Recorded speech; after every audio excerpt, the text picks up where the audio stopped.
Okay, here we are, Matthew Russell Lee, Inner City Press, here in Lower Manhattan at the Southern District of New York Courthouse. First, we'll begin with the Trump docket, as always, even though it's not, the closing argument's not until Tuesday. Yesterday, in the Bronx, Trump was in the Bronx, in Crotona Park, and he didn't really mention Judge Merchan. There is a gag order in place, but Reverend Ruben Diaz Sr., longtime Bronx fixture, somewhat conservative. He was a city councilman, he was a state legislator. Ruben Diaz said he apologized on behalf of Hispanics everywhere for Judge Merchan, which some people took, whatever.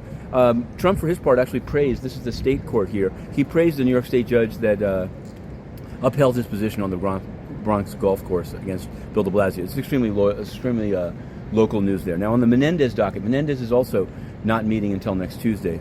Menendez has sought a subpoena to get the proffer of Jose Uribe, who's pled guilty. He's the Latino trucker. There seems to be a trend in this one. Jose Uribe had a proffer session, and they want the notes. I don't know if they're going to get them, but hope springs eternal. Hope springs eternal. Yesterday in the magistrate's court, we ran into, second bite at the apple, two brothers, the Pereira Buenos, who are accused of stealing $25 million off the Ethereum blockchain. They were in court. Their parents were in court, too. And the second one was released, as was the first, for $250,000 bond. We're going to be following that case throughout. Mr. Guo, today, the opening arguments, U.S. versus Miles Guo. There's some music around the corner, shut down the CCP, setting the tone.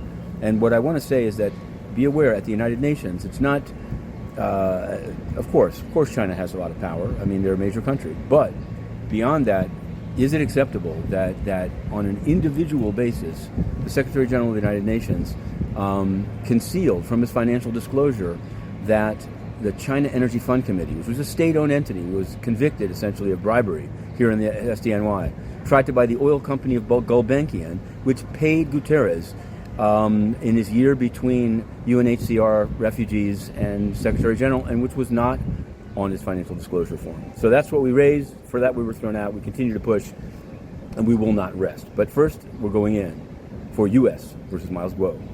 Have a good weekend.